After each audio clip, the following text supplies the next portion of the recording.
Story का नाम love story. 2000 से 100। राजन ने सामने वाले खिलाड़ी की आंखों में देखते हुए कहा। 2 है किधर? सामने बैठा खिलाड़ी आंख मारकर मुस्कुराया। अभी मंगवा देता हूँ, मरा क्यों जाता है? उस्ताद, यह जुआ है। जुए में तो बाप बेटे भी एक दूसरे पर विश्वास नहीं करते। इसमें उधार का धंधा नहीं चलता। बड़ा अधीर है यार। राजन मुस्कुराया। 10,000 जीत कर भी तेरा पेट नहीं भरा। भिखारी की झोली है, जितनी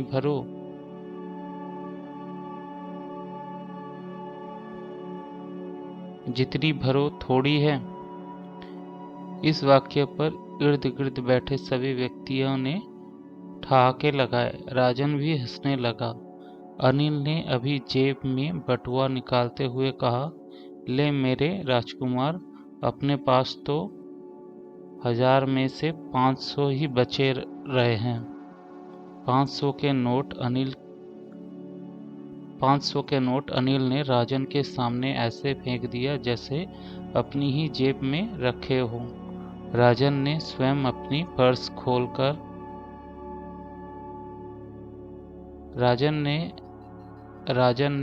अपना पर्स खोलकर और बोला, ले 700 मेरे पर्स में से भी निकल गए।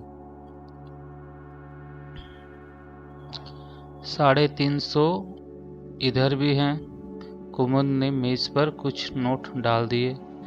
तो क्या 450 मेरे पास नहीं निकलेंगे अपने राजकुमार के लिए?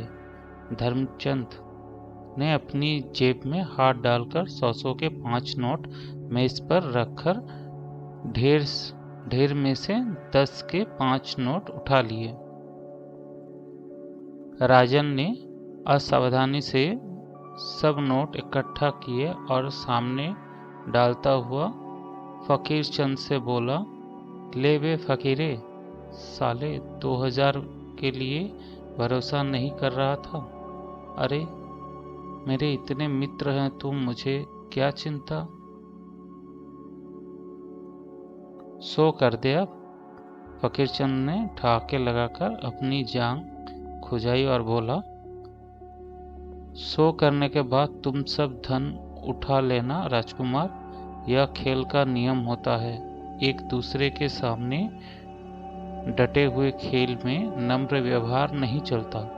खेल के बाद हारे हुए और जीते हुए एक दूसरे के गले में बाह डालकर चलते हैं।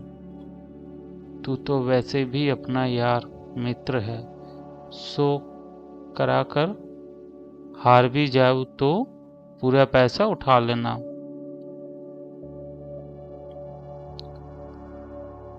तो 100 कर देना। राजन सिगरेट होठों में लगाता हुआ बोला, देर क्यों कर रहा है? इसी समय अनिल ने जेब से लाइटर निकालकर राजन की सिगरेट सुलगाई और फकीर चंद ने पत्ते मेज पर डालते हुए कहा, लो 3 बादशाह। राजन ने एक लंबी सांस ली, मुस्कुराकर बोला, जीत गया तो इधर सबसे बड़ा गुलाम है, सत्ता और अट्ठा है। फकीर चंद ने ठहाके लगाए और नोट अपनी और समेट लिया। राजन के चेहरे पर हल्का सा भी किसी चिंता या खेद का चिन्ह न था। उसने सिगरेट का कस खींचा और मुस्कुराकर उधर देखने लगा जिधर संध्या खड़ी हुई मुस्कुरा रही थी। उसकी मुस्कुराहट में भी एक शिकायत थी। राजन सिगरेट होठों से निकालकर मचलता हुआ बोला, अच्छा यारो, तुम खेल जारी रखो, मैं जरा अपनी रूठी हुई तकदीर को मना लूं। मनाओ यार, अवश्य मनाओ। अनिल ठंडी सांस लेकर बोला, ऐसी सुंदर तकदीर किसको मिलती है? राजन सिगरेट एस्ट्रे में मसल कर उठ गया। संध्या ने उसे अपनी ओर आते देखा तो क्रोधित मुद्रा में कंधों को झटक कर आगे बढ़ गई। राजन ने कंधे को सिकोड़कर ढीला छोड़ते हुए पॉकेट में से दूसरा सिगरेट निकाला और उसे होठों में दबा लिया। फकीरचंद ने झट उठकर लाइटर जलाया और इसी समय उसकी झोली में कुछ पत्ते सरक कर नीचे गिर गए। राजन ने चौंक कर पत्तों की ओर देखा। दहला दुक्की और चौंका था। अचानक राजन ने नथुने क्रोध से फूल गए और आंखें अंगारे उगलने लगी। फकीरचंद ने घबराकर पत्तों की ओर देखा और उसी क्षण लड़खड़ाकर कुर्सी समेत पीछे उलट गया। राजन का उठा हाथ जोर से उसके गाल पर पड़ा। बेईमान कमीने, निर्लज्ज! राजन बड़बड़ाया। क्या हुआ प्रिंस? अनिल तेजी से राजन की ओर बढ़ा। क्या बात हो गई? धर्मचंद ने घबरा कर कहा। राजन दोनों हाथ मेज पर टेक कर उछला और दूसरी ओर कूद गया।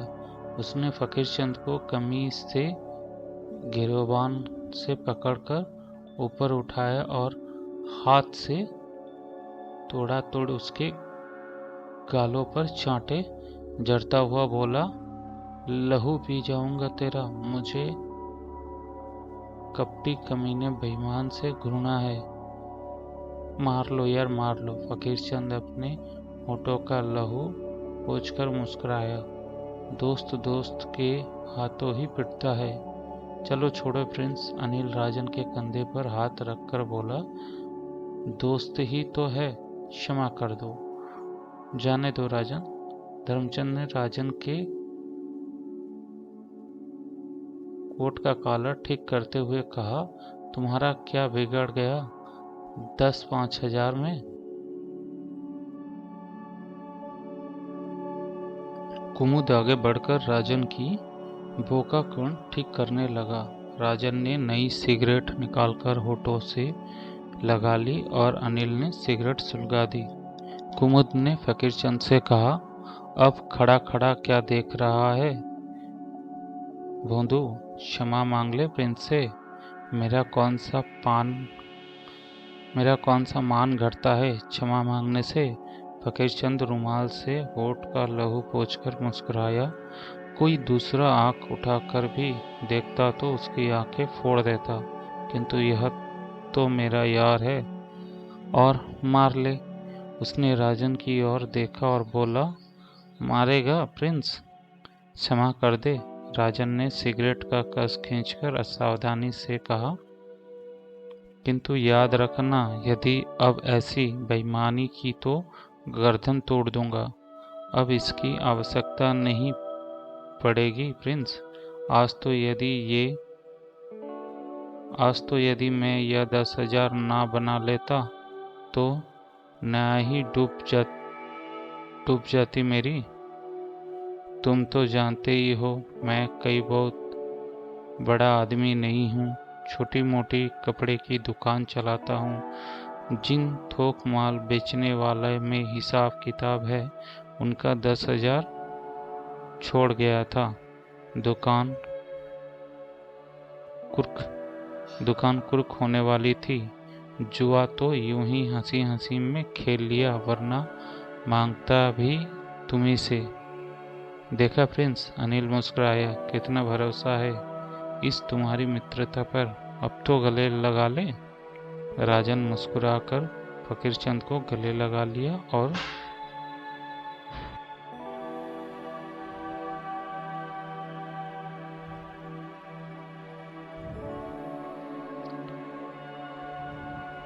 सब हंस पड़े और फकीरचंद भी खिलखिलाकर राजन से लिपट गया। अचानक संगीत की मधुर तरंगें वातावरण में फैल गई और राजन चौंक कर हॉल की ओर देखने लगा। फिर उन लोगों में हटकर वो हॉल की ओर बढ़ गया। शेष मित्र फिर मेज से गिर्द बैठ गया। राजन हॉल में आया तो सामने ही संध्या उसकी ओर पीठ किए खड़ी थी। राजन उसके समीप पहुंचा तो संध्या ने मुंह मोड़ लिया। राजन ने गर्दन झटकी और आगे बढ़ गया। एक गोल मेज की आवाज आई, हेलो प्रिंस। हेलो, राजन ने आवाज की ओर बिना देखे उत्तर दिया। फिर एक एक करके कई मेजों में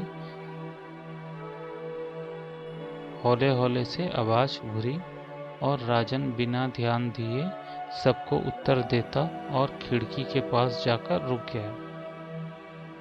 संगीत की तरंगें धीरे धीरे वही रही थी और हॉल में ट्यूबलाइट का चांदनी जैसा प्रकाश छिटक हुआ था। खिड़की के पास ही रात की रानी महकते हुए पौधे चुपचाप गुमसुम खड़े थे। राजन ने सिगरेट का अंतिम कस खींचकर सिगरेट खिड़की से बाहर फेंक दिया। उसी समय पीछे से संध्या ने उसके कंधे पर हाथ रखा। राजन बिना उसे देखे कठोर स्वर में बोला, क्यों आई हो मेरे पास?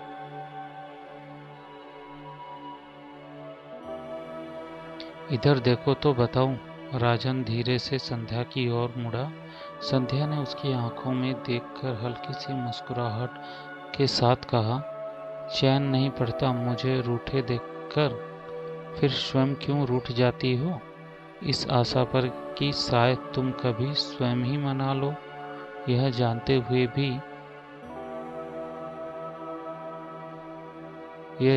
हुए भी कि तुम किसी को नहीं मनाते।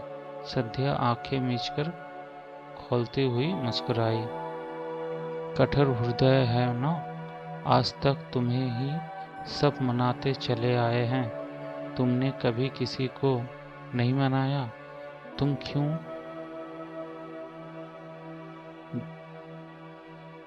क्या जानो किसी को मनाने में कितना आनंद आता है। अच्छा, राजन ने संध्या की आंखों में देखकर कहा, तो एक बार फिर रूठ कर देखो, मैं देखूंगा कि कितना आनंद आता है मनाने में। नहीं, संध्या राजन के कंधे से सिर लगाकर बोली, अब मैं तुमसे कभी नहीं रूठूंगी। डरती हूँ किसी दिन तुम रूठे ही रह गए तो मैं कहीं की ना रहूंगी। सोचो, राजन की मुस्कुराहट गहरी हो गई। काश तुम्हारे मेरे प्यार पर विश्वास आ सके। यदि विश्वास ना हो तो इतने फूलों में से मैं तुम्हें न चुनता। राजन धीरे से बोला, आओ, यह काठ में फर्श का हृदय तुम्हारे चांदी के से पैरों तले धड़कने को व्याकुल है।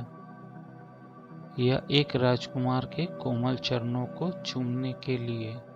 राजन ने संध्या की कमर में हाथ डाल दिया और दोनों वहीं से साज की ध्वनि पर नृत्य करते हुए काठ के फर्श की ओर बढ़ने लगे। एक मेज पर बैठे हुए जोड़े ने उन्हें देख और स्त्री ने एक ठंडी सांस ली। हाय, कितने खोए खोए हैं एक दूसरे में। काश कभी तुम भी इसी भाव में मुझे देखते।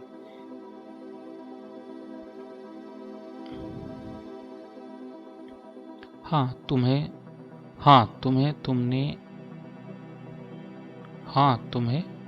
तुम में और राजन में कौन सी बात एक है।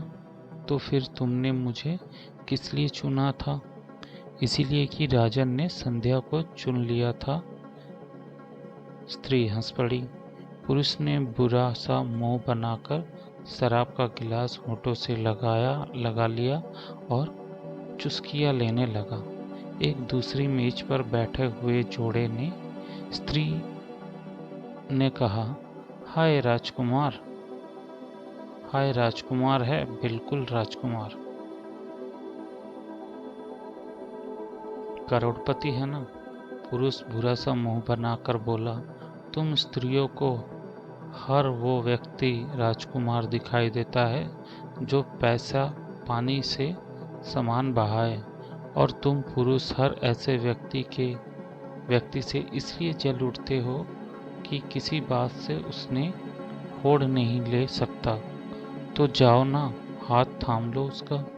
जब भी संध्या ने छोड़े अवश्य थामने का प्रयत्न करूंगा। राजन और संध्या साज पर झूमते झूमते नाचने वालों की भीड़ में सम्मिलित हो चुके थे। संध्या ने राजन के कंधे से सिर लगाकर आंखें बंद कर ली। उसके पांव स्वयं ही साज की धीमी गति पर सर के साथ उठ रहे थे। क्या सोच रही हो? राजन ने धीरे से पूछा। कुछ नहीं, एक स्वप्न देख रही हूँ, संध्या गुनगुनाई। क्या? मैं भी तो सुनूं।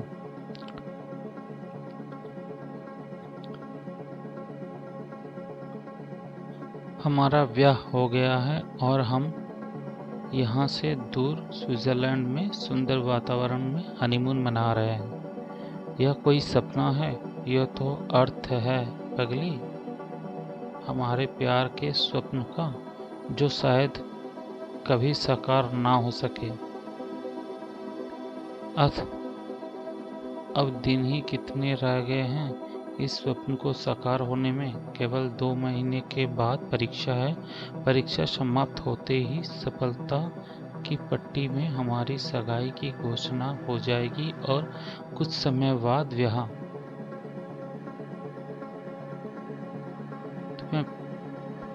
तुम्हें परीक्षा में अपनी सफलता का इतना विश्वास है? विश्वास मेरा नहीं है, मुझे पढ़ने वालों का है। वह लोग कहते हैं कि जो शब्द मेरी दृष्टि से एक बार गुजर जाए उसे मैं कभी नहीं भूलता। कहा तो पाठ्य पुस्तक का कोई भी पाठ दोहराऊं? संध्या मुस्कुराई, फिर ठंडी सांस लेकर बोली, फिर भी 5-6 महीने तो लगेंगे ही। फिर भी 5-6 महीने तो लगेंगे ही। 5-6 महीने में तो पलक झपकने 5-6 महीने तो पलक झपकने में ही बीत जाएंगे, और इस पलक झपकाने में तुम इस योग्य हो जाओगे कि हम स्विट्जरलैंड तो क्या, कश्मीर भी ना जा सकेंगे। क्यों? ऐसा क्यों सोचती हो तुम? तुमने यह जुए की लत जो डाली है, 10,000 से कम हारकर तो कभी उठे नहीं, और फिर हर दिन खेलते हो। 50 करोड़ में से 1,00,000-2 लाख निकल गए तो क्या अंतर पड़ेगा? तुम यह क्यों भूल जाते हो कि 50 करोड़ तुम्हारे अधिकार में नहीं है। इस धनराशि का संरक्षक तुम्हारा बड़ा भाई और तुम्हारा बहन है, और इसमें उनका भाग भी सम्मिलित है। मोहन भैया, राजन ठंडी सांस भरकर मुस्कुराया, वे तो मेरे भी संरक्षक हैं। डैडी ने प्राण त्यागते समय मेरा हाथ भैया के हाथ में थमाकर कहा, मोहन, यह तुम्हारा छोटा भाई ही नहीं, आज से तुम्हारा बेटा है। इसका भविष्य अब तुम्हारे हाथ में है। मैं इसे तुम्हारे आश्रय में छोड़ जा रहा हूँ।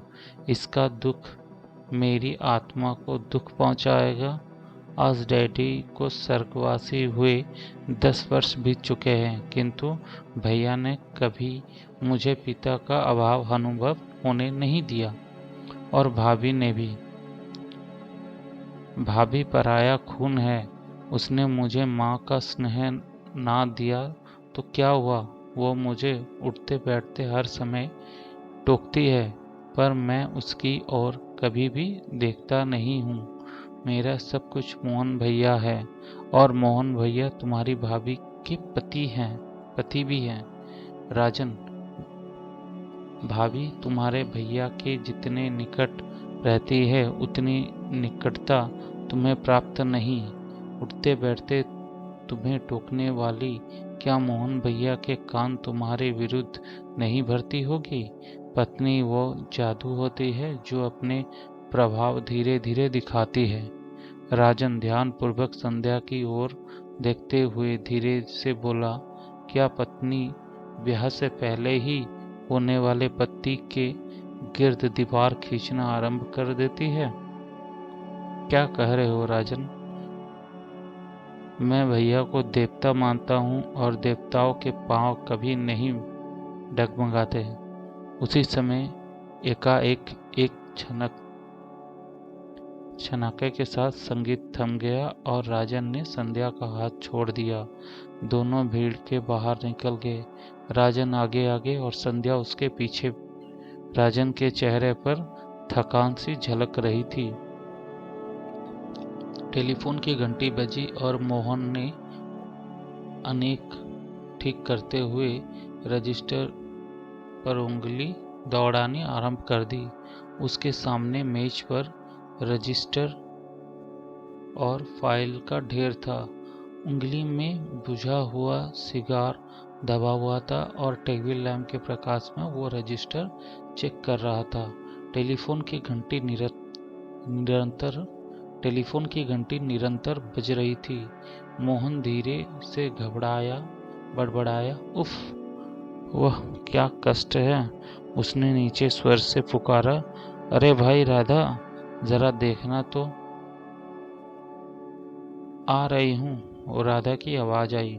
मोहन की दृष्टि निरंतर रजिस्टर पर जमी रही। घंटी थोड़े थोड़े समय बाद बजती रही। इतने में पाँव की आहट आई और राधा प्रवेश करते हुए बोली, टेलीफोन आपकी मेज पर है और आप बुलाते मुझे हैं दूसरे कमरे में से। 2 बज रहे हैं, कब तक सिर खपाते रहेंगे यहाँ बैठकर? अपना स्वास्थ्य का भी कुछ ध्यान रखें। कर रहा हूँ। कर रहा हूँ। मोहन वैसे ही रजिस्टर में डूबा हुआ बोला। राधा ने रिसीवर उठाकर कान से लगा लिया और बोली, कौन है? भाभी, मैं हूँ। भैया कहाँ हैं? यही हैं। क्या कर रहे हैं? अपने स्वास्थ्य का ध्यान कर रहे हैं। तुम कहाँ हो? अब तुम रात 2 बजे तक बाहर रहने लगे हो। ओह भाभी, मैं इस समय बड़ी उलझन में हूँ। भैया से कहना तुरंत 7,000 रुपये सामू के हाथ भिजवा दे। खूब, केवल 7,000 रुपये? राधा व्यंग्यात्मक स्वर में बोली। शीघ्र भिजवा दो, राजन ने गंभीर स्वर से कहा। राधा ने चंगे पर हाथ रखकर कहा, सुनो, आपके लाडले ने 7,000 रुपये मंगवाया है। तुरंत क्लब में। चाबी दराज में है, अलमारी खोलकर निकाल लो। मुझे डिस्टर्ब ना करो। मोहन ने उत्तर देकर बुझे हुए सिगार का कस लिया और होंठों से इस प्रकार हवा निकाली जैसे धुआं निकल रहा हो। राधा ने मुस्कुराकर कहा, सिगार बुझा हुआ है, मुंह में चेक करो। सिगार की ओर देखकर फिर मुस्कुराई। तिपाई पर रख लाइटर उठाकर बोला, मेरा तो दिमाग ही खराब हो गया है। तुम मुझे टोकती ना रही तो मैं किसी दिन चाय की प्याली के स्थान पर स्याही की दवात उठाकर मुंह में लगा लूंगा। जानती हूँ कि किंतु इतनी व्यस्तता भी अच्छी नहीं है कि अपने लाडले से इतना भी ना पूछो कि उसने यह 7,000 रुपये क्यों मंगवाए हैं। अरे हाँ, क्यों मंगवाए हैं? अभी कल ही तो उसने मुझसे 2,000 लिए थे। 2,000 नहीं, 3,000। और कल नहीं, आज शाम को। अरे हाँ, आज शाम को। पूछो उसे अब क्या आवश्यकता पड़ गई। यह भी कोई पूछने की बात है? राधा व्यंग से बोली। अब वो क्लब जाने लगा है और क्लब में इतनी धनराशि कोका कोला में घोलकर नहीं पी जाती। जुआ भी होता है वहाँ। नहीं राजन, जुआ नहीं खेलता। पूछ लेती हूँ। राधा ने चोंगे से हाथ उठाकर पूछा, राजन तुम्हारे भैया पूछ रहे हैं, सामही को तो तुमने 3,000 रुपये सामही को तुम्हें 3,000 रुपये दिए थे, इतनी जल्दी 7,000 की क्यों आवश्यकता पड़ गई? भैया पूछ रहे हैं या तुम? राजन ने उधर से पूछा। यदि मैं भी पूछ लूंगी तो क्या अपराध नहीं?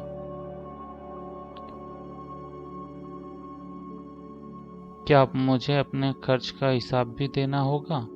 खर्च सीमा से अत्यधिक बढ़ जाए तो उसका हिसाब मांगना ही पड़ता है।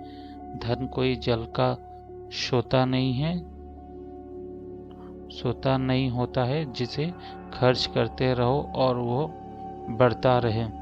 आप टेलीफोन मोहन भैया को दीजिए, राजन ने कठोर स्वर से कहा। राधा ने एक झटके से रिसीवर मोहन की ओर बढ़ा दिया। मोहन राधा को आश्चर्य से देखता हुआ कह रहा था, यह तुमने क्या किया? बच्चाई तो है, बेचारे के मन को ठेस पहुंचाई होगी। हाँ ठीक है, मैं आप दोनों भाइयों के बीच में बोलने वाली होती कौन हूँ? राधा क्रोध में बोली। आप उसकी ठेस का ध्यान करते रहिए ताकि किसी दिन वो आपको इतनी बड़ी ठेस पहुंचाए कि आप संभल न सके। आपके 24 घंटे में से 20 घंटे काम करते बीतते हैं और उसके 20 घंटे मनोरंजन में। पिछले 1 महीने से 10,000 रुपये उड़ा चुके हैं। जरा खाता उठाकर देखिए तो उसे कितना दे चुके हैं। जब धन का यह कुआं खाली हो जाए तो आप मुझे और अपने बच्चों को किसी अनाथालय में भर्ती करा दीजिएगा। यह कहकर राधा झट कमरे में बाहर निकल गई। मोहन अबाक टेलीफोन का रिसीवर हाथ में उठाए उस द्वार की ओर देखता रहा जिधर राधा बाहर गई। फिर उसने रिसीवर कान से लगाया और बोला, राजन भैया, मैंने भाभी की सब बात सुन ली। तुम्हें रुपए किसी काम के लिए चाहिए? आप भी वही प्रश्न कर रहे हैं। तुम्हारा बड़ा भाई हूँ, संरक्षक भी हूँ। उत्तर दो, क्यों चाहिए ये पैसे इस समय? भाभी का विचार ठीक है। तुम जुए खेलने लगे हो। हर बड़ा आदमी खेलता है। हर बड़ा आदमी यह विष भी पीता है जिसे शराब कहते हैं। मुझे रुपया चाहिए, अभी इसी समय। रुपया नहीं मिलेगा तुम्हें, मोहन ने गंभीरता से कहा। बिना राजन का उत्तर सुने मोहन ने टेलीफोन रख दिया। सिगार बुझ चुका था। उसने राख वाले सिरे से सिगार दांतों से दबाया और दूसरी ओर से उसे सुलगाने लगा। उसकी आंखों से गहरा क्रोध झलक रहा था। राजन ने पूरे बोल से रिसीवर मेज पर दे मारा। रिसीवर के टुकड़े टुकड़े हो गए। रिसेप्शन गर्ल घबराकर राजन की ओर देखने लगी। राजन ने टूटे हुए रिसीवर पर दृष्टि डाली और अत्यंत क्रोध में भरा हुआ बोला, यह हानि मेरे नाम में लिख लो। कोई बात नहीं प्रिंस, रिसेप्शन गर्ल मुस्कुराई। राजन क्रोध भरी मुद्रा से घूमा। उसके सामने ही संध्या खड़ी उसकी आंखों में झांक कर मुस्कुरा रही थी। राजन ने झटके से उसे अपने सामने से हटाया और तेज तेज चलता हुआ मुख्य द्वार की ओर बढ़ा। जिन लोगों ने रिसीवर टूटने की आवाज सुनी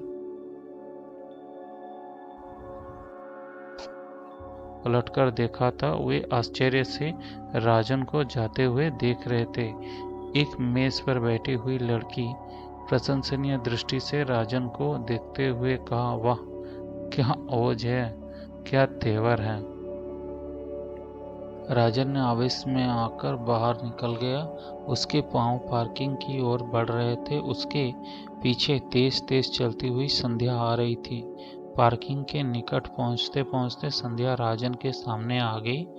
यह क्या पागलपन है राजन, संध्या हाँफती हुई बोली। आज यह पागलपन किसी मंजिल पर पहुंचकर ही दम लेगा, राजन मुठ्ठियां भींचते हुए बोला। कितने रुपए की आवश्यकता है तुम्हें, संध्या ने पर्स खोलते हुए पूछा। 7,000, अचानक पीछे से अनिल ने उत्तर दिया।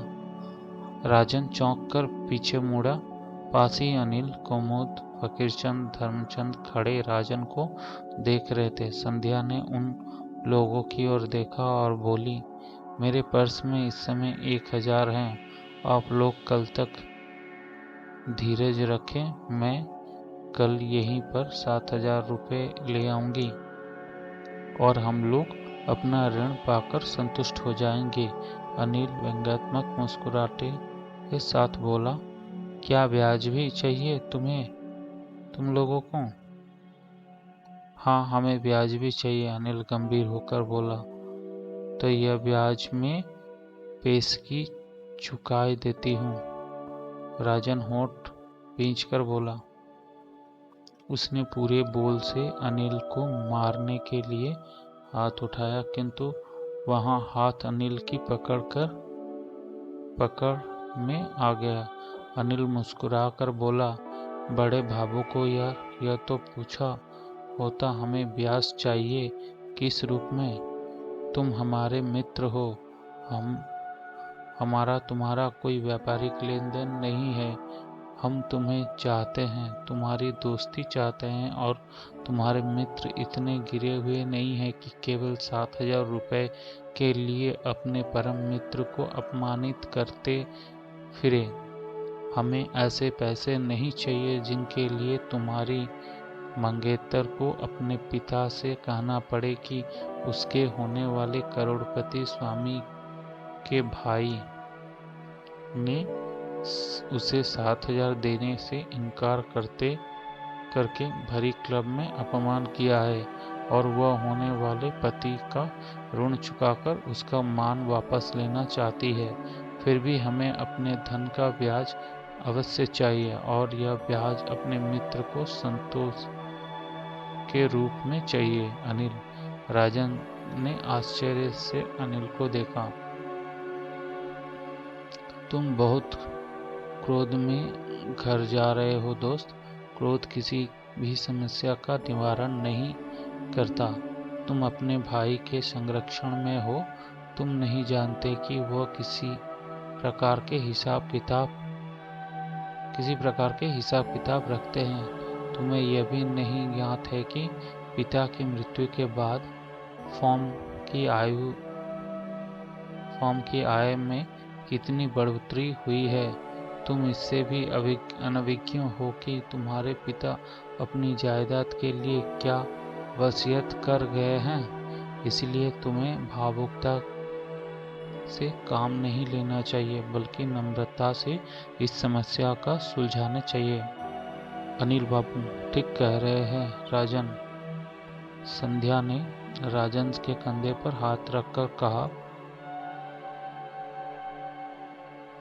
यह तो केवल आरंभ है, अनिल मुस्कुराकर बोला। हमने दुनिया देखी है, धन बाप बेटे के शत्रु बना देता है। इतिहास इस बात का साक्षी है कि कितने ही ऐसे उदाहरण हैं कि राज और धन के लिए पुत्र ने पिता का बंदी बना लिया और भाई ने भाई की हत्या कर डाली। पर यह भी ऐतिहासिक वास्तविकता है कि मानव के काम यदि कोई चीज आई तो वो धन दौलत ही है। तुम अपने आप को अकेले मत समझो। हम पग पग पर, प्रत्येक ऊंची नीची में, हर बात में तुम्हारे संग है। हम अपने प्रिय मित्र को मार्ग से भटकने नहीं देंगे। और राजन ने अनिल को हाथ दृढ़ता से दबा लिया। मोहन ने सिगार का एक भरा कस खींचा और सामने फाटक की ओर देखने लगा। फिर उसने अपनी घड़ी देखी। 3:10 हुए थे। एकाएक फाटक के पास 2 रोशनियां आकर रुकी। मोहन संभल गया। कार की खिड़की खुली और उसमें से राजन उतरा। फिर कार की खिड़की में एक और चेहरा झलका। मोहन चौंक कर बड़बड़ाया, संध्या। राजन के साथ राजन ने संध्या के हाथ दबाया और बाय बाय कहकर हाथ हिलाते हुए पीछे हट गया। संध्या मुस्कुराया और हाथ हिलाकर गाड़ी आगे बढ़ाकर ले ली। राजन ने घूमकर भीतर प्रवेश किया। सहसा उसकी दृष्टि मोहन पर पड़ी। मोहन ने कड़ी दृष्टि से उसे देखा और सिगार का गहरा कस खींचा। राजन क्षण भर उसके लिए ठिक्का और फिर तेज तेज पग उठाते हुए अपने कमरे की ओर बढ़ गया। मोहन का चेहरा और भी गंभीर हो गया। उसे राजन की आंखों में स्पष्ट विद्रोह के चिन्ह दिखाई दिए। दूसरी सुबह नाश्ते की मेज पर राजन चुपचाप हाथ चला रहा था और मोहन ध्यानपूर्वक उसके मुख्य भाव को पढ़ने की प्रयत्न कर रहा था। राधा ने एक बार राजन को देखा और झटके से गर्दन दूसरी ओर फेर ली। मोहन ने राधा से पूछा, राजा स्कूल के लिए तैयार हो गया? तैयार हो रहा है, मैं देखती हूँ। राधा चाय का अंतिम घूंट पीकर उठ गई। राधा ने जाने के बाद मोहन ने राजन से पूछा, तुम्हारी परीक्षा कब प्रारंभ हो रही है? 1 सप्ताह बाद, राजन ने गंभीर होकर बोला। गाड़ी कहाँ है तुम्हारी? रात जाते समय गियर टूट गया है। वर्कशॉप में छोड़ दिया है।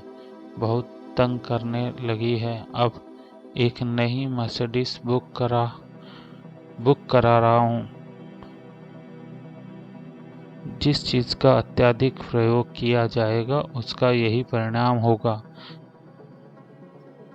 क्या गैरेज में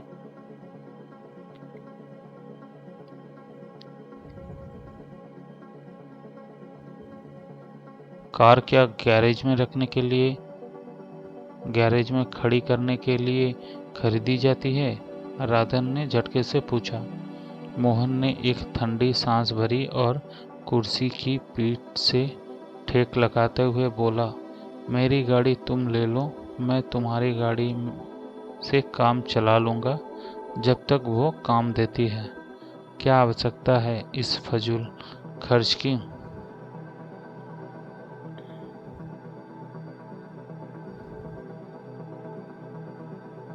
कहाँ फजूल खर्ची की आवश्यकता है और कहाँ कंजूसी की, यह मैं भी समझता हूँ। बच्चा नहीं रह गया हूँ अब, राजन ने झटके से कहा और उठकर तेजी से ड्राइंग रूम में निकल गया। राजन के हर भाव से विद्रोह झलक रहा था। मोहन चुपचाप उस द्वार की ओर और देखता रहा और जहां से राजन बाहर गया था उसके होठों पर मुस्कुराहट फैल गई। मित्र ने राजन को कांधों पर उठा लिया और जोर जोर से नारे लगाने लगे, प्रिंस राजन जिंदाबाद, प्रिंस राजन जिंदाबाद। वे लोग राजन को उठाते उठाते फाटक तक ले गए। बड़ी कठिनाई से राजन नीचे उतर सका। उसी समय भीड़ को चीरती हुई संध्या राजन से पास पहुंची। बधाई हो राजन, तुम फर्स्ट डिवीजन से पास हुए हो।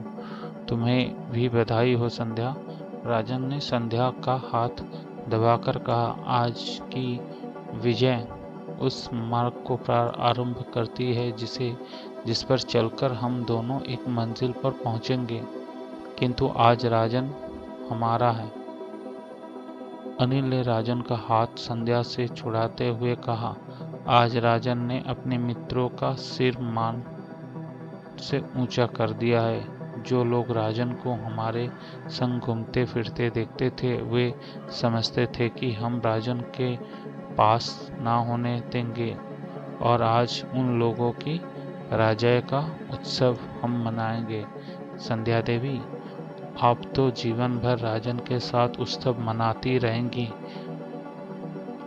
उन लोगों ने फिर राजन को उठा लिया और उसे उठाए कार की ओर ले गए। संध्या मुस्कुरा कर कुछ संकोच में उन लोगों की ओर देखती रही। इस मित्र मंडली ने राजन को कार में ठूंस दिया और उसी क्षण कार फर्राटे से भरने लगी। कार में ठहाके गूंजने लगी। अनिल ने कार को एक बार फिर सामने रोक दी। राजन ने चौंक कर पूछा, यह क्या रोकी है गाड़ी? यह कहाँ रोकी है गाड़ी? यह उत्सव नहीं होता दोस्तों, जिसमें लाल परी का नशा सम्मिलित ना हो। शराब? राजन चौंक पड़ा। पीकर तो देखो आज, जीवन भर हमें दुआएं दोगे कि अमृत से परिचय करा दिया। राजन असमंजस में पड़ गया। अनिल ने चेहरे पर व्यंग भरी मुस्कान थी। क्या मोहन भैया का चेहरा देख रहे हो कल्पना में? अनिल ने पूछा। क्यों? राजन ने अचानक क्रोध आ गया। जो मूर्ख इस आनंद से परिचित नहीं होते हैं वे सदा ही इसे बुरा कहते हैं। वे दूसरों को भी इस आनंद से दूर रखने का प्रयत्न करते हैं। कौन रोकेगा मुझे? राजन क्रोध में बोला। मैं किसी की बंदी नहीं हूँ, स्वतंत्र हूँ। तो फिर आओ मेरी जान, विलंब क्यों? थोड़ी देर बाद पूरी मंडली शराब में विभोर थी। राजन ने इतना आनंद शायद कभी पहले अनुभव नहीं किया था। वो नशे में झूमकर बोला, अरे निर्दयी, अब तक तूने क्यों नहीं इस लाल परी से मुझे इतना दूर रखा? अब तो तुम्हारे पहलू में है, जितना चाहिए आनंद उठाओ। अनिल ने फिर राजन का गिलास भर दिया। थोड़ी देर बाद लोग उठे। राजन ने लड़खड़ाते हुए जेब में से पर्स निकाला और काउंटर पर फेंकते हुए बोला, निकाल लो इस स्वर्ग के टिकट की कीमत, निकाल लो। काउंटर क्लर्क ने मुस्कुराकर पर्स उठाया और उसमें से बिल के पैसे निकालकर पर्स वापस राजन को देते हुए वेटर से बोला, वेटर साहब द्वारा तक पहुंचा दो, कोई मेज कुर्सी ना तोड़ दे।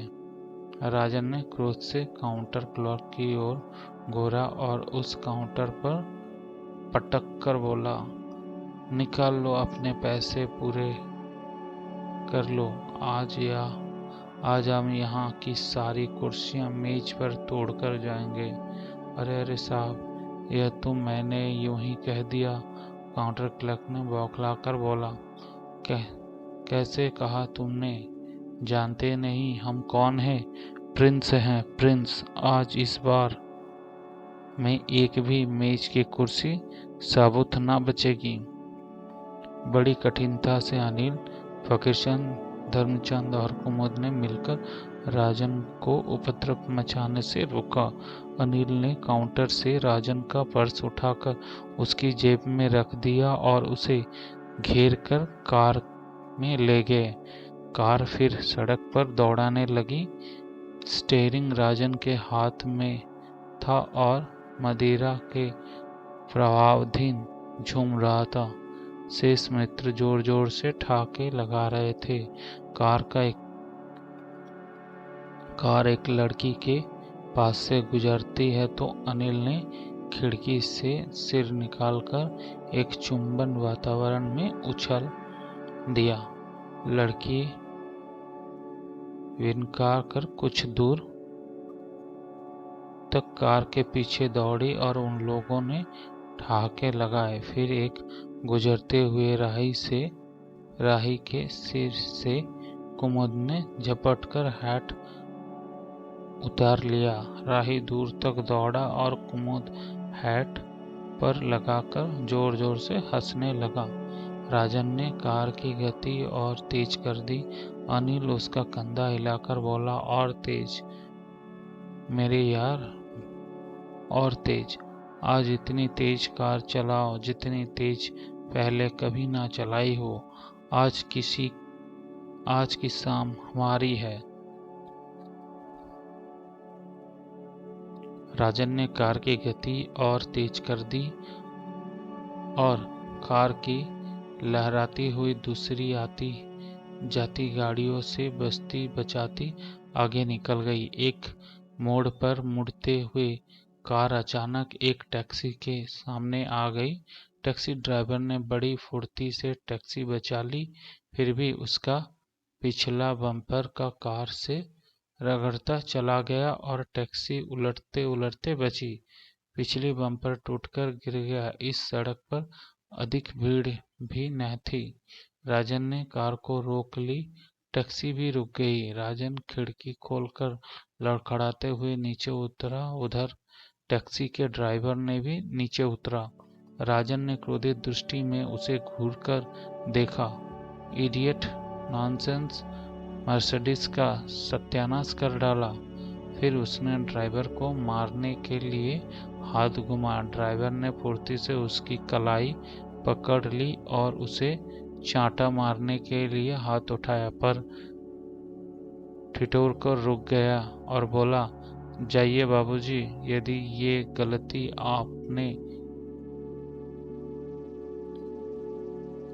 आपने की होती तो गाली का भी उतर देता और चांटे का भी। तू उतर देता? राजन क्रोध से मुट्ठियां भींचकर बोला। हाँ, मैं उत्तर देता, ड्राइवर कठोर स्वर से बोला।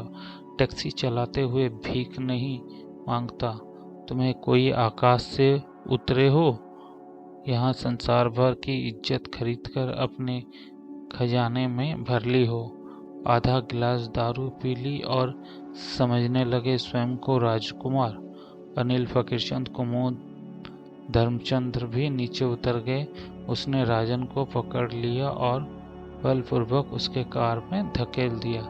ड्राइवर खिड़की के पास पहुंचकर बोला, जाते कहाँ हो बाबू? मरम्मत के दाम तो देते जाओ। टैक्सी है, टैक्सी की मर्सिडीज नहीं, जिसे नौकर के हाथ वर्कशॉप पहुंचा दोगे और वर्कशॉप से बिल बनाकर आ जाएगा। आज की मरम्मत का बिल मेरी 4 दिन की मजदूरी से भी नहीं पूरा होगा। तू जाता है या मजा चखाऊं? राजन ने फिर खिड़की खोलनी चाहिए। अनिल ने फिर उसकी वहां पकड़ ली। ड्राइवर ने कहा, मजा तुम क्या चखाओगे? कहो तो मैं चखा दूं। एक साधारण पुलिस वाला ही इस नई मर्सिडीज को खींचकर थाने में ले जाएगा और फिर पीकर गाड़ी चलाने का अपराध में क्या दंड मिलेगा, यह स्वयं सोच लो। अनिल ने बड़ी कठिनता से राजन को वश में किया और उसकी जेब से पर्स निकालकर 100 का नोट टैक्सी ड्राइवर की ओर बढ़ाया।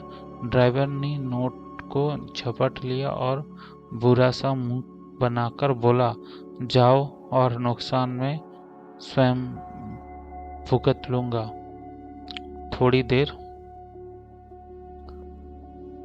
देर बाद मर्सिडीज फिर सड़क पर भाग रही थी और 4 मित्र राजन का मूड ठीक करने का यह प्रयत्न कर रहे थे। रात को लगभग 12 बजे कार की कोठी में कंपाउंडर में पहुंची।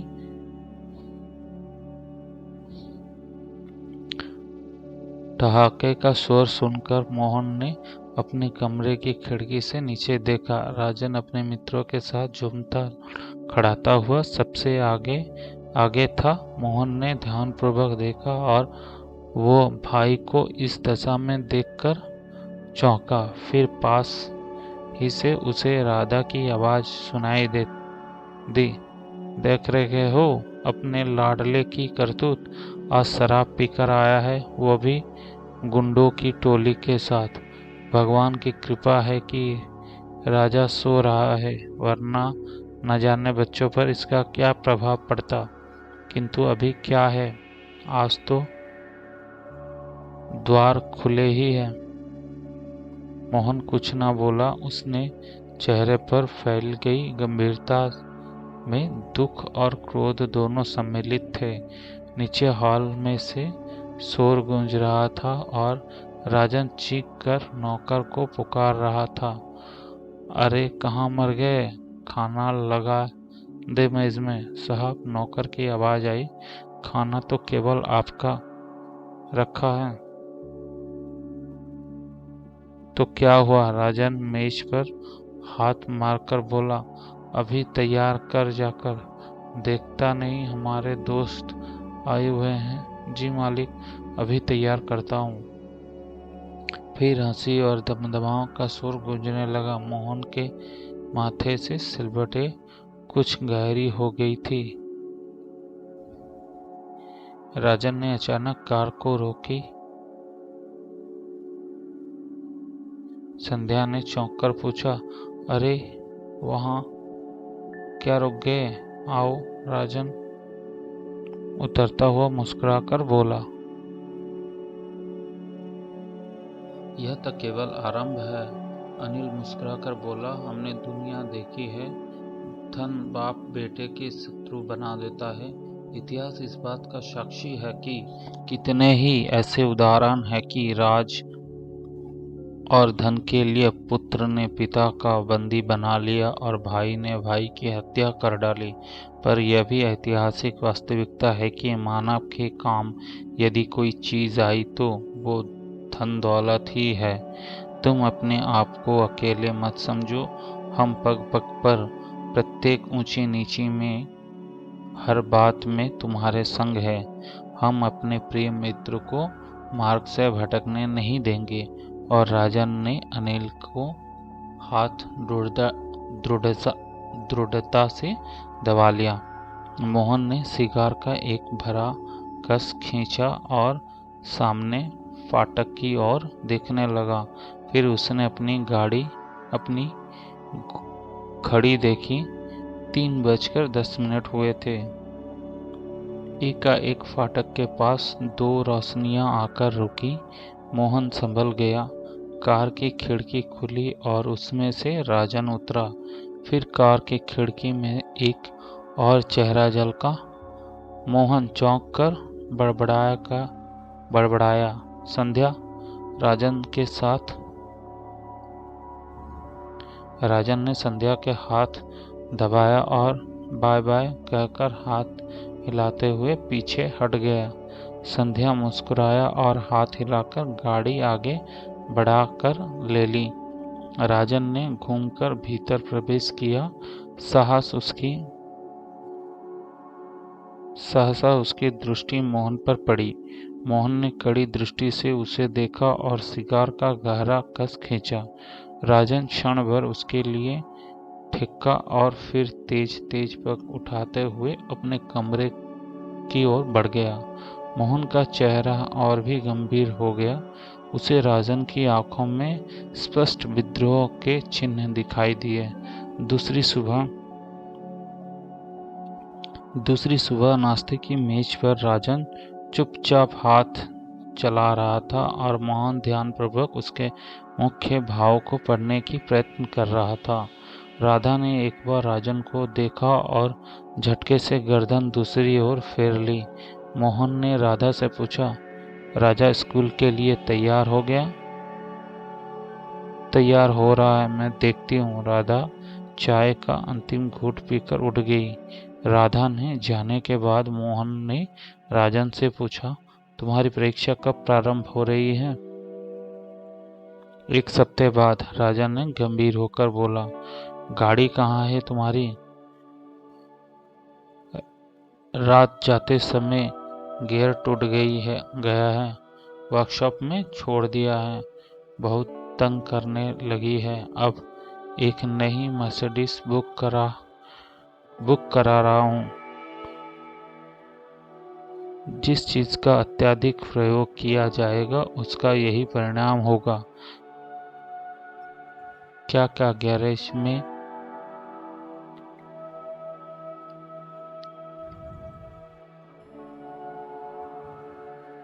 कार क्या गैरेज में खड़ी करने के लिए खरीदी जाती है? राधन ने झटके से पूछा। मोहन ने एक ठंडी सांस भरी और कुर्सी की पीठ से ठेक लगाते हुए बोला, मेरी गाड़ी तुम ले लो, मैं तुम्हारी गाड़ी से काम चला लूँगा जब तक वो काम देती है। क्या आवश्यकता है इस फजूल खर्च की?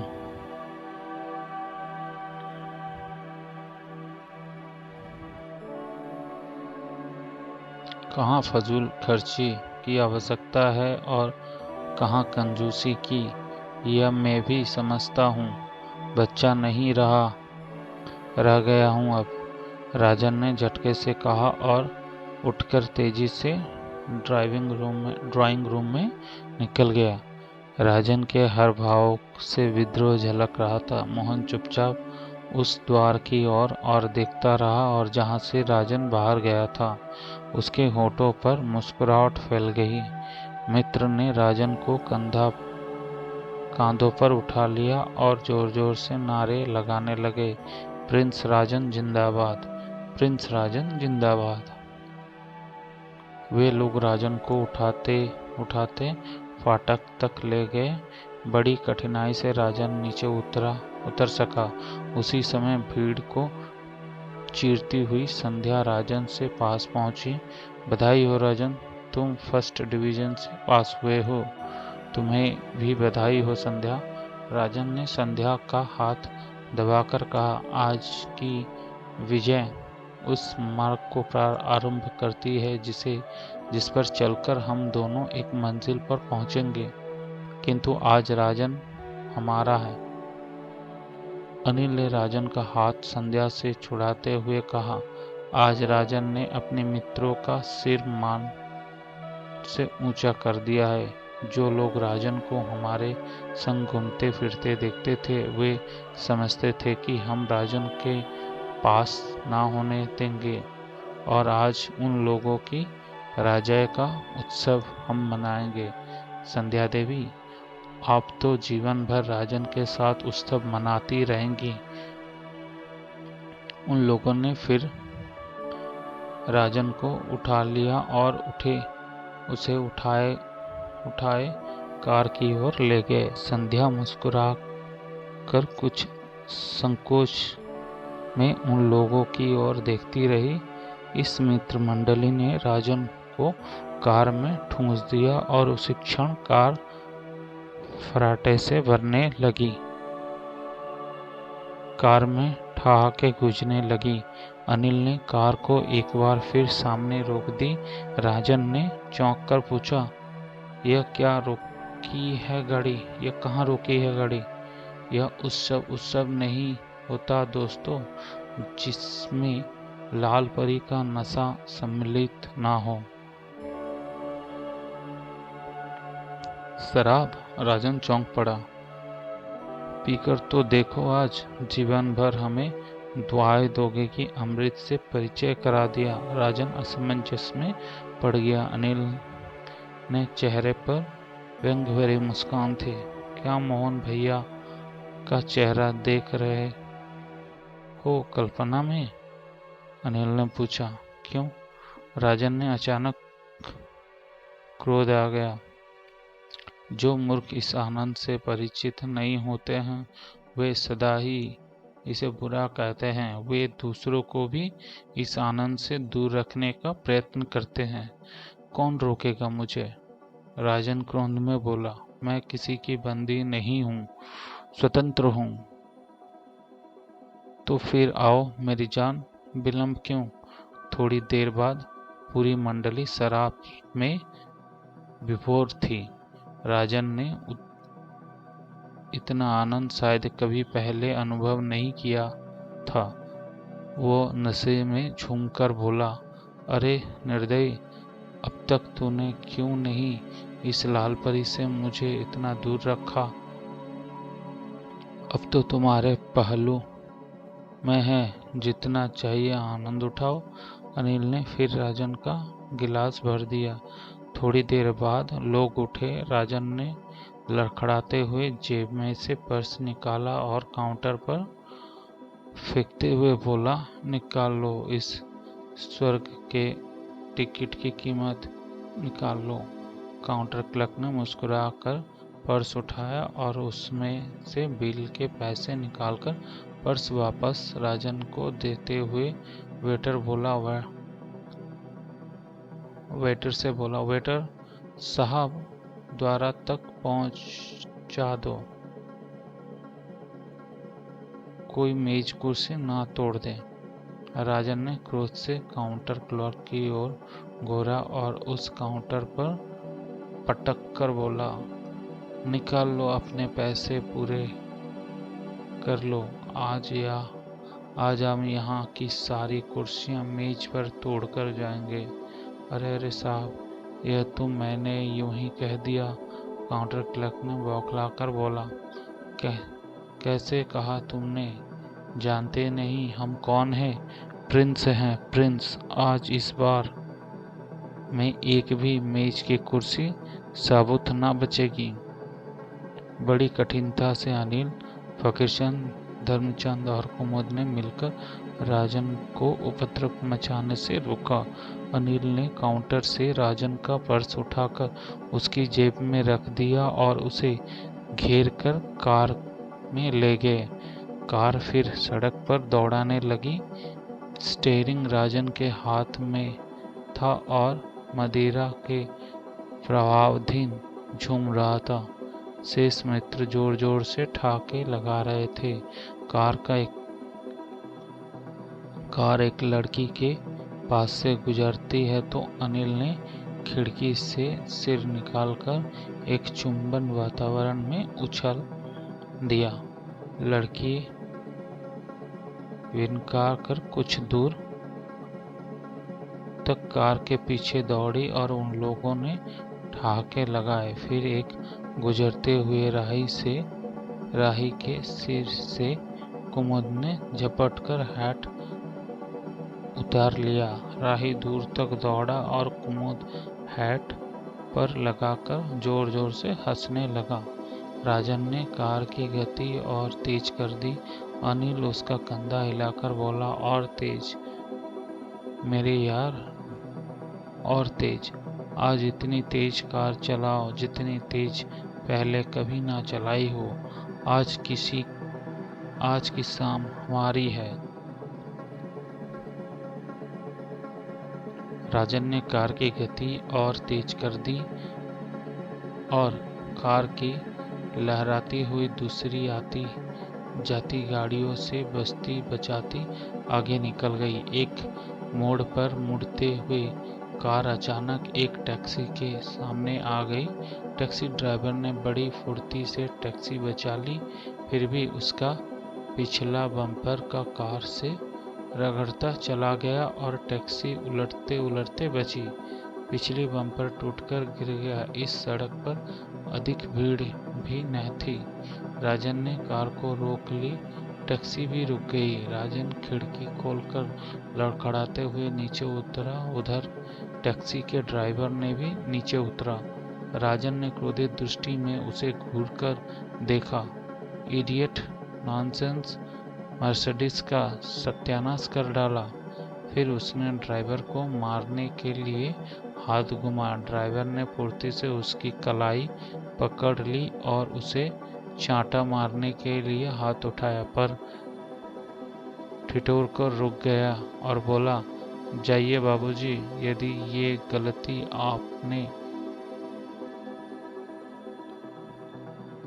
आपने की होती तो गाली का भी उतर देता और चांटे का भी।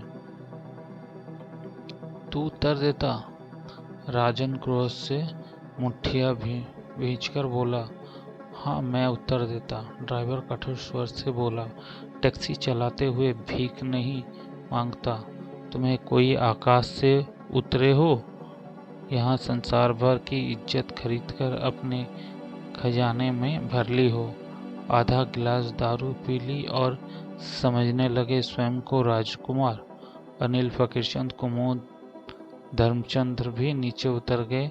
उसने राजन को पकड़ लिया और बलपूर्वक उसके कार में धकेल दिया। ड्राइवर खिड़की के पास पहुंचकर बोला, जाते कहाँ हो बाबू? मरम्मत के दाम तो देते जाओ। टैक्सी है, टैक्सी की मर्सिडीज नहीं जिसे नौकर के हाथ वर्कशॉप पहुंचा दोगे और वर्कशॉप से बिल बनाकर आ जाएगा। आज की मरम्मत का बिल मेरी 4 दिन की मजदूरी से भी नहीं पूरा होगा। तू जाता है या मजा चखाऊं? राजन ने फिर खिड़की खोलनी चाहिए। अनिल ने फिर उसकी वहां पकड़ ली। ड्राइवर ने कहा, मजा तुम क्या चखाओगे? कहो तो मैं चखा दूं। एक साधारण पुलिस वाला ही इस नई मर्सिडीज को खींचकर थाने में ले जाएगा और फिर पीकर गाड़ी चलाने का अपराध में क्या दंड मिलेगा, यह स्वयं सोच लो। अनिल ने बड़ी कठिनता से राजन को वश में किया और उसकी जेब से पर्स निकालकर 100 का नोट टैक्सी ड्राइवर की ओर बढ़ाया। ड्राइवर ने नोट को झपट लिया और बुरा सा मुंह बनाकर बोला, जाओ और नुकसान में स्वयं भुगत लूंगा। थोड़ी देर बाद मर्सिडीज फिर सड़क पर भाग रही थी और 4 मित्र राजन का मूड ठीक करने का यह प्रयत्न कर रहे थे। रात को लगभग 12 बजे कार की कोठी में कंपाउंडर में पहुंची।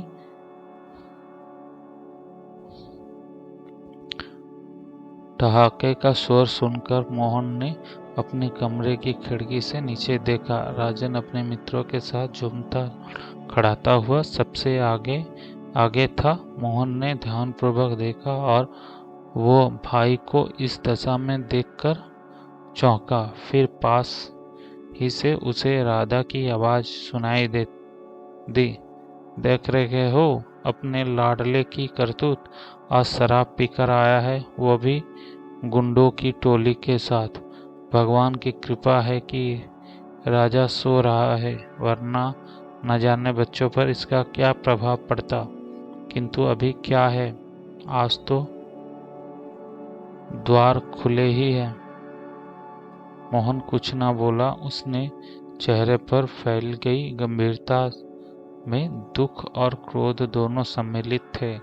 नीचे हॉल में से शोर गूंज रहा था और राजन चीख कर नौकर को पुकार रहा था, अरे कहाँ मर गए?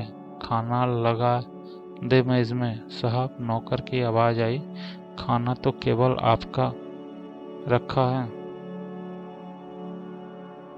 तो क्या हुआ? राजन मेज पर हाथ मारकर बोला, अभी तैयार कर जाकर। देखता नहीं हमारे दोस्त आए हुए हैं? जी मालिक, अभी तैयार करता हूँ। फिर हंसी और दमदमाओं का सुर गूंजने लगा। मोहन के माथे से सिलवटें कुछ गहरी हो गई थी। राजन ने अचानक कार को रोकी। संध्या ने चौंक कर पूछा, अरे वहां क्या रुक गए? आओ। राजन उतरता हुआ मुस्कुराकर बोला,